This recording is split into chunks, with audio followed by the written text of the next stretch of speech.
Graça e paz, amados, queridos irmãos. É um prazer mais uma vez estar convosco, trazendo uma palavra de Deus para o teu, para o meu, para o coração daqueles que desejam viver o Evangelho como ele é. Simples, santo e agradável a Deus. Hoje nós iremos falar nesse vídeo sobre o amor de Deus.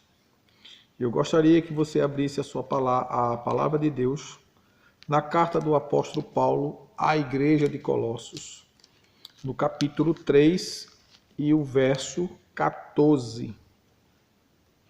3 e 14 da carta de Paulo aos Tessalonicenses, quando diz assim a palavra de Deus: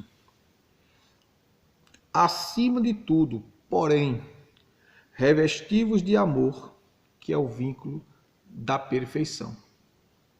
Nós, evidentemente, vamos falar sobre esse texto na sua abrangência, sobre amor e perfeição.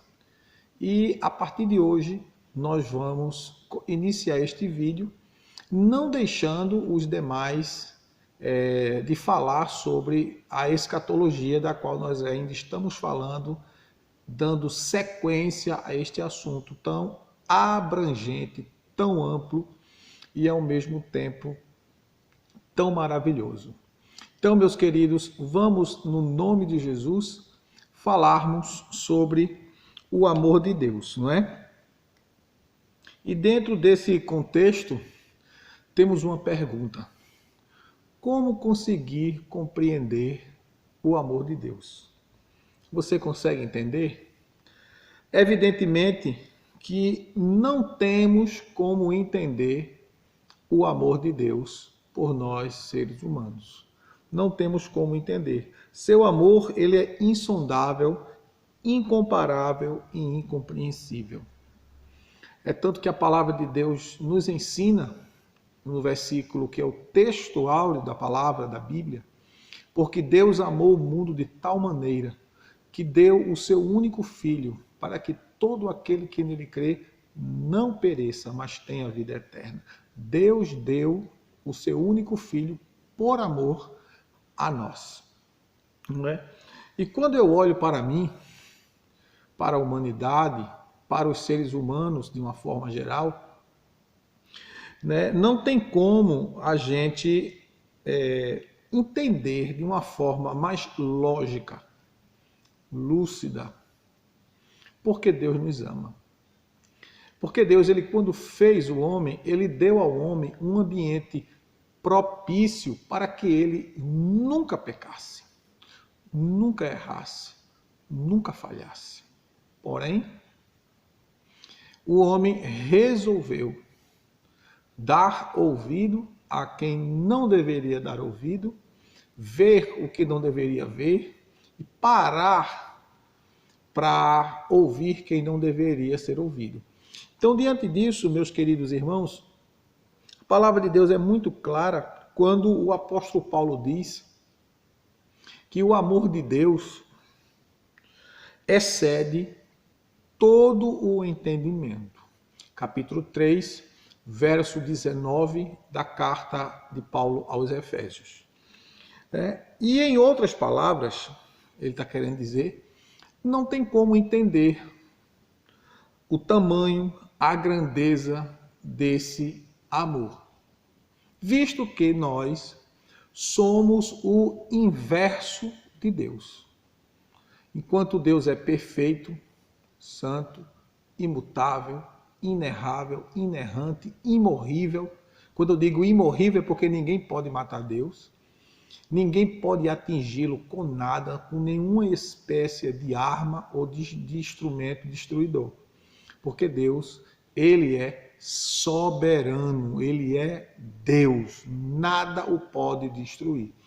E diante disso, a palavra de Deus diz, no capítulo 3 e verso 4 de Romanos, o apóstolo Paulo diz, seja Deus verdadeiro e todo homem mentiroso. Ou seja, Porque todo homem é mentiroso, porque todo o homem está sujeito a errar, a falhar, a mentir. Até mesmo aqueles que conhecem a palavra de Deus e se dizem cristãos, se dizem servos, se dizem filhos, esses também estão fadados ao erro. E a palavra de Deus diz, no capítulo 1, verso 2 da carta de Paulo a Tito, diz que é impossível Deus mentir. Deus não mente. Deus não mente. E o apóstolo Paulo ainda diz na segunda carta a Timóteo, capítulo 2 e verso 13, ele diz que ainda que nós sejamos infiéis, Deus permanece fiel, porque não pode negar a si mesmo.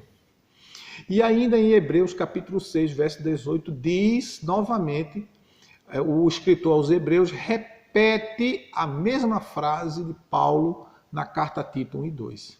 É impossível Deus mentir. E uma das provas dentro da historicidade disso aí, temos muitas, né?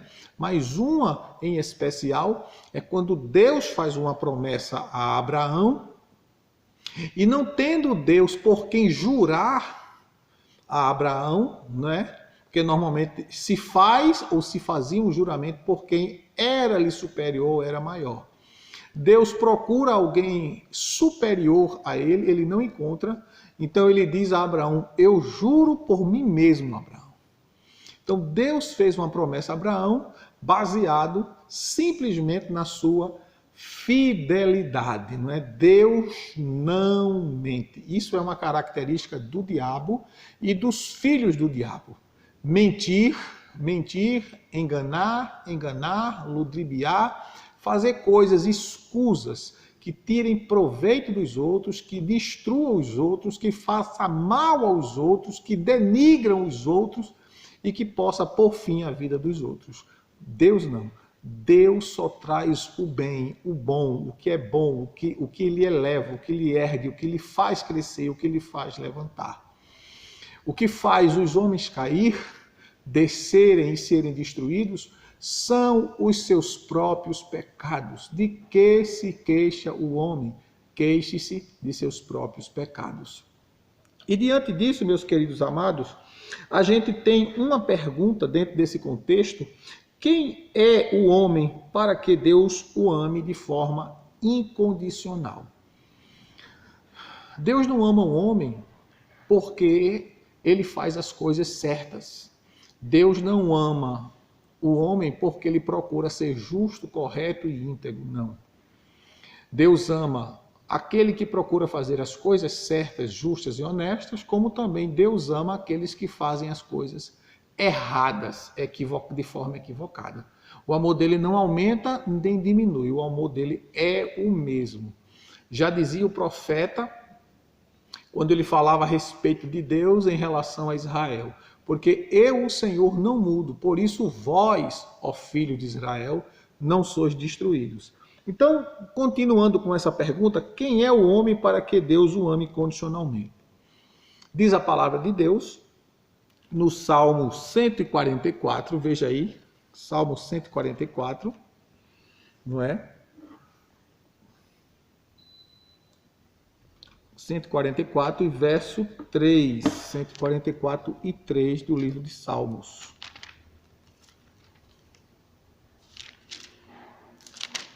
Diz a palavra de Deus: Ó Senhor, quem é o homem para que o conheças, e o filho do homem para que o estimes? Isso é o salmista Davi perguntando a Deus.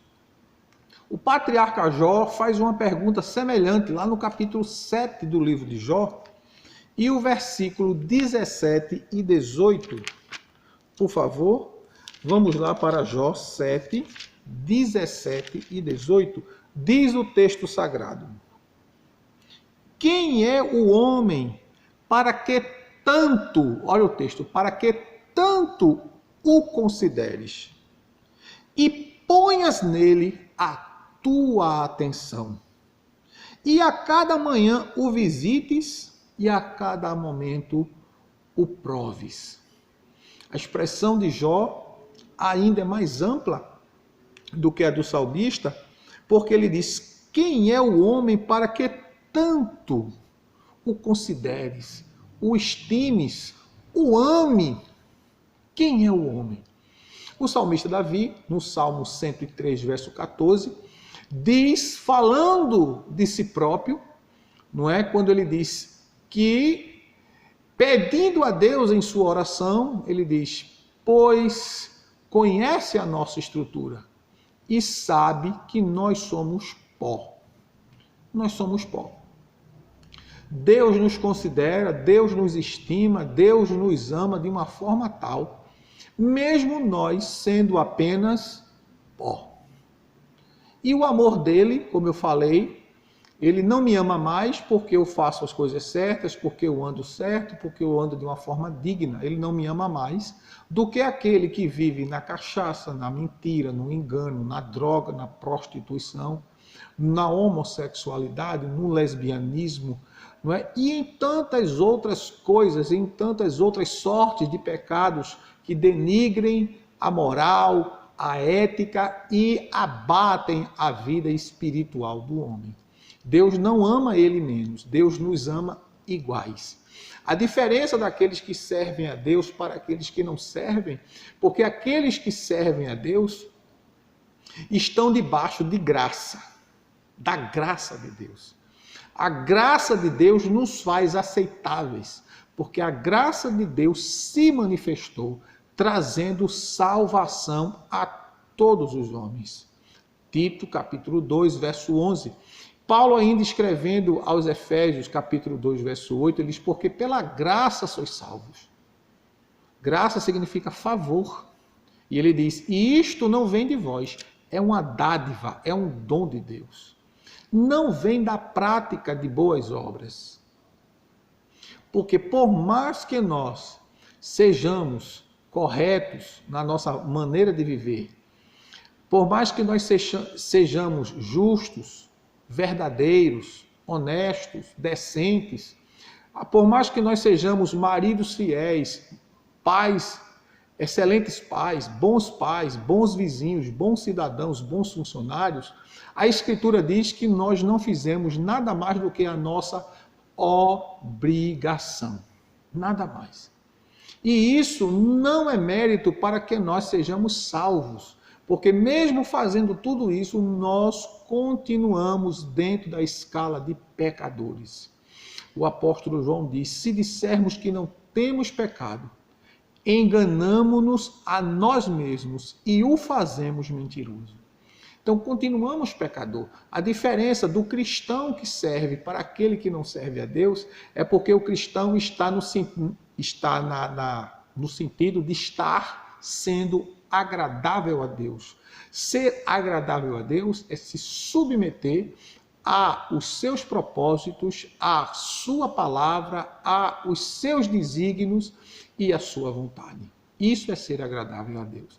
Mas isso não me torna detentor da minha própria salvação. Eu não tenho mérito para ser salvo. Sou salvo. Você é salvo pelos méritos de Jesus Cristo na cruz do Calvário. Ele é o caminho, a única verdade e a vida. O apóstolo Paulo diz, escrevendo a Timóteo no capítulo 2, verso 5, que ele é o único mediador entre Deus e o homem. Ele é a ponte que nos leva a Deus. Ele é a porta da salvação.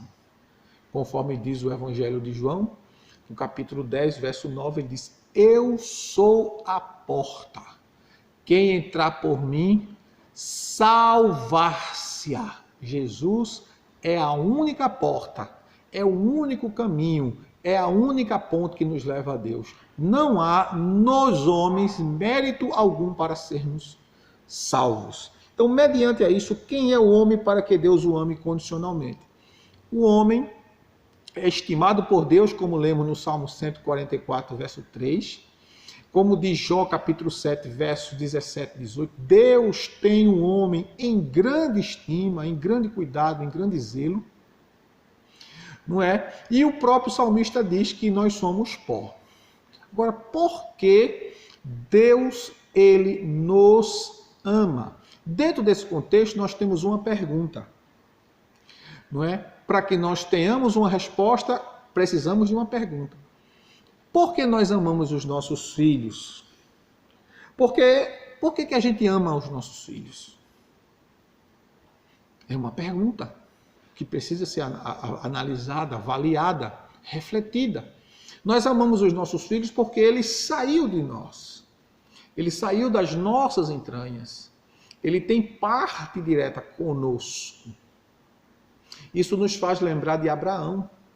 Quando Abraão recebe uma proposta de Sara, sua esposa, visto que Abraão não tinha filhos, e a preocupação de Abraão era que morrer sem ter um herdeiro legítimo, um herdeiro legal, para que pudesse herdar todos os seus bens.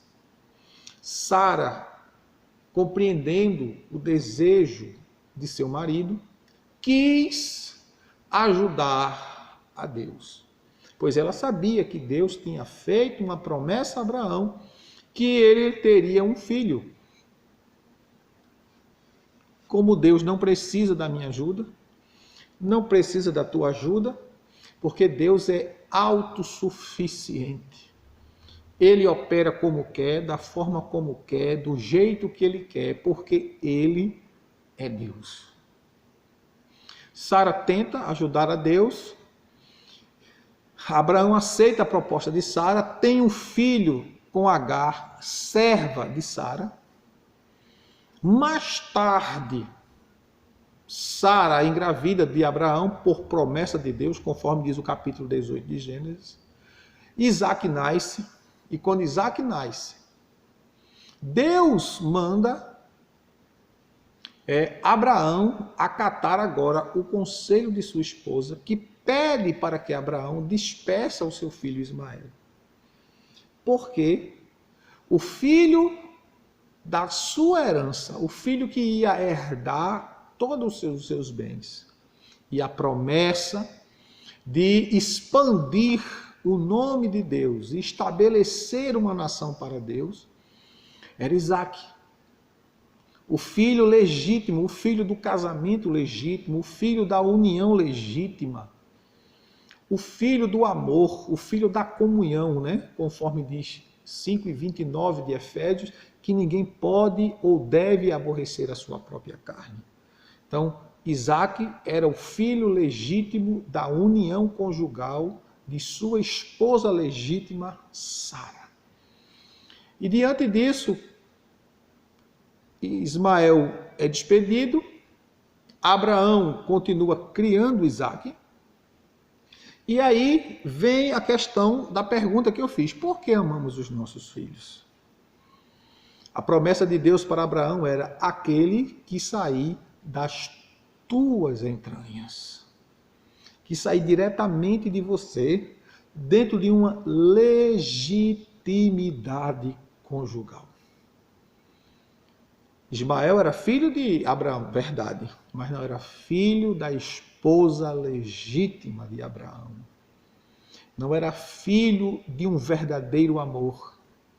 Não era filho de um verdadeiro laço matrimonial, de um enlace, de uma aliança verdadeira. Era filho de um arranjo, de um acordo terreno, de um conselho mal dado, de um entendimento mal interpretado. Ismael era isso, mas Isaac não. Isaac era uma promessa de Deus. E a promessa de Deus para Abraão foi: aquele que sair das tuas entranhas de dentro de ti. Então, quando a gente pergunta por que amamos os nossos filhos, nós estaremos respondendo porque Deus nos ama. Visto, amados, que nós saímos de Deus. Nós saímos das entranhas de Deus. E a Bíblia diz que Deus é Espírito. Como é que nós saímos das entranhas de Deus se Deus é Espírito?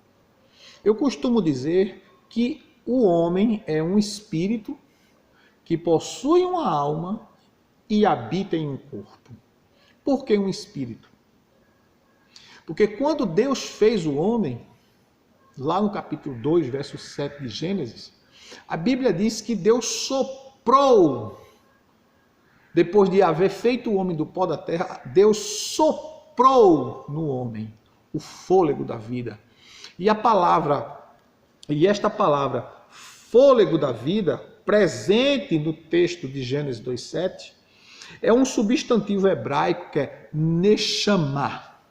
Neshama, que significa respiração, espírito, impulso, estímulo da vida. Isso é o substantivo. Mas ainda existe outra palavra hebraica para fôlego da vida. Gênesis 2:7, como eu disse, e o Senhor soprou sobre ele o fôlego da vida. O termo, não é ruach. Essa palavra ocorre 389 vezes no Velho Testamento. E ruach significa sopro de vida. Ou seja, Deus soprou no homem que criou o sopro da vida. Ou seja, Deus deu ao homem o que está nele, vida. Espírito de vida. 4:24 de João, como eu citei, diz que Deus é espírito. E importa que aqueles que o adorem em espírito e em verdade. Então, se Deus é espírito, e Ele nos deu da sua essência, quando nos criou, dando-nos o seu sopro, dando-nos do seu espírito, parte que há nele veio para nós. Da mesma forma, quando nós geramos uma criança, parte nossa vai para esta criança. Visto que dentro da biologia, na fecundação de um feto, são 23 cromossomos do pai e 23 cromossomos da mãe, formando 46 cromossomos na formação de um feto, de uma nova vida. Então, a criança, no sentido biológico, ele recebe parte do pai e parte da mãe. Como Deus é um ser espiritual, e quando a Bíblia diz que Deus fez o homem do pó da terra, não é? Ele nos dá a entender que ele deu de si próprio para que o homem tivesse o direito à vida. Gênesis capítulo 1, verso 26 a 28, diz que Deus nos fez a sua imagem conforme a sua semelhança. Qual é a imagem e semelhança de Deus? Visto que Deus é espírito. Então é isso, meus queridos, que eu gostaria que vocês analisassem e pensassem bem. Deus é espírito, não é? E por isso que ele nos ama, porque nós saímos dele. Ele nos deu da sua essência, ele nos deu o sopro da vida, ele nos deu a vida, ele soprou em nós a vida. E diante desse contexto, a palavra de Deus diz lá no livro de Jó, vamos lá, vamos voltar para o livro de Jó, capítulo 32 do livro de Jó, e o versículo 8. O patriarca Jó traz uma síntese muito bem exposta daquilo que recebemos de Deus. Ele diz: é o espírito do homem que lhe dá entendimento, o sopro do Todo-Poderoso. Ou seja, a vida de Deus, a essência de Deus, que é espírito, nos dá o entendimento. Ou seja, o entender da vida, o assimilar a vida, o abraçar a vida. Porque a vida provém dele, nele está a vida. E a vida dele é a luz dos homens. Ainda no capítulo 7, verso 22 de Romanos, o apóstolo Paulo diz assim: segundo o homem interior, eu sinto prazer na lei de Deus. Então, quando a Bíblia fala do homem interior, ele está falando do seu espírito, do espírito do homem, não do Espírito Santo, do espírito do homem que foi dado por Deus. Porque a nossa adoração a Deus é em espírito e em verdade. Não diz em alma, em corpo, não, mas em espírito e em verdade. Em alma, espírito, alma e corpo deve ser o nosso nível de santificação. Mas de relação, de comunhão com Deus, parte do nosso espírito. É tanto que o apóstolo Paulo ainda diz em 1 Tessalonicenses, capítulo 5, verso 23, todo o vosso espírito, alma e corpo sejam plenamente conservados, irrepreensíveis, para a vinda de nosso Senhor e Salvador Jesus Cristo. Veja que ele começa do espírito para o corpo. João diz que os adoradores adoram a Deus em espírito e em verdade. Paulo diz que segundo o homem interior, segundo o homem espiritual, o espírito dele restaurado, ele sente prazer na lei de Deus. Romanos 8,16 diz que o Espírito Santo testifica com o meu espírito que eu sou filho de Deus. Então nós, seres humanos, todos nós, homens, quando a Bíblia diz porque Deus amou o mundo de tal maneira, ele está englobando homens e mulheres. Ele não está dizendo homem, sexo masculino, mulher, sexo feminino. Porque Deus amou o mundo de tal maneira. Todos os seres humanos, independente do seu gênero, né? Se é masculino ou feminino. Deus ama o homem independente de sua classificação biológica. O que importa é isso. Então, dentro desse contexto que nós fomos feitos do pó, somos inferiores aos anjos, conforme diz o Salmo 8, somos inferiores a Deus, mas somos a criatura, o único ser criado que temos de Deus a sua essência, visto que saímos das entranhas de Deus. A palavra de Deus diz, ide por todo o mundo e pregai o evangelho a toda criatura. Não é a filho, é a criatura. Todos os homens que ainda não receberam a Cristo, não se arrependeram dos seus pecados, não confessaram os seus pecados e abandonaram a sua vã maneira de viver, continuam sendo criatura de Deus, não filho. Filho tornar-se-á quando o homem reconhecer que é pecador, se arrepender, confessar, deixar o pecado e passar a seguir a Cristo pela sua palavra.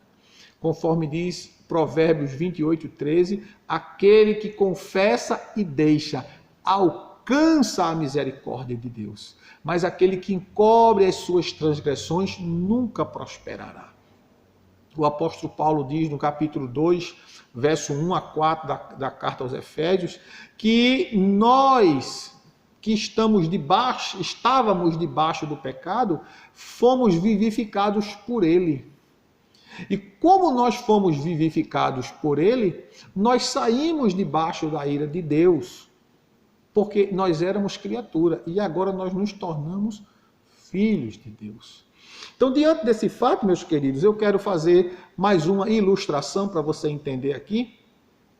Quando o apóstolo Paulo, escrevendo aos Efésios, no capítulo 5, verso 25 a 33, quando o apóstolo Paulo diz, vós, maridos, amai a vossas mulheres, assim como Cristo amou a igreja e se entregou por ela, purificando-a, para apresentar pura, santa, imaculada, sem mancha, sem ruga, e etc, não é? Anote o texto para que você possa conferir isso que eu estou dizendo. Então, quando o apóstolo Paulo diz que ele faz essa comparação, que o marido devia amar a esposa, assim como Cristo amou a igreja e se entregou por ela, para apresentá-la a si mesmo, pura, santa, sem mancha e sem mácula. Observe nesse texto que o objetivo de Paulo fazer essa analogia, ele diz lá no versículo 30, que grande é este mistério, diz ele, entre Cristo e a igreja. E ele diz, assim como Cristo amou, o homem deve amar a sua esposa como Cristo amou a igreja. E diante disso, ele fala aí de vida, de doação de vida, de dar vida, de manifestar vida. Jesus, ele deu a vida para instituir a igreja. O marido dá a vida pela esposa no sentido de zelo, de cuido, de se sacrificar por ela, para o bem-estar dela. Porque na medida que ele faz isto por ela, ele trata de si mesmo, ele cuida dela para ele mesmo, ele trata dela para ele mesmo, ele ama ela para ele mesmo. Então tudo que vai voltando para ele. Então nesse sentido, o espírito, o nosso espírito, ele que tem contato, que tem comunhão com Deus, pelo Espírito Santo, ele cumpre esse papel de cuidado, de zelo do marido com a esposa e da comparação de Paulo, de Cristo com a igreja. É o cuido, é o zelo, é o amor, é a troca, não é? E isso tudo parte da ação do Espírito na vida do homem pelo Espírito Santo. Ninguém glorifica a Deus, diz Paulo, escrevendo na primeira carta aos Coríntios, no capítulo 12, verso 3, ninguém glorifica a Deus, senão pelo Espírito de Deus. Porque é o Espírito Santo que santifica, que purifica com seu fogo purificador. É o Espírito Santo que adorna a igreja, não é?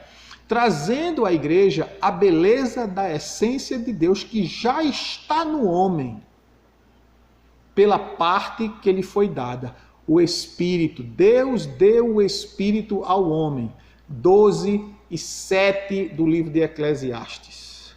O corpo volte ao pó de onde veio, e o Espírito volte a Deus que o deu. Então foi Deus que deu o Espírito, parte dele. E os textos que nós citamos já mostram muito claramente como isso se manifestou. Tudo que envolve a manifestação do amor de Deus por nós mostra-nos que Deus está resgatando aquilo que já está em nós, a sua essência espiritual.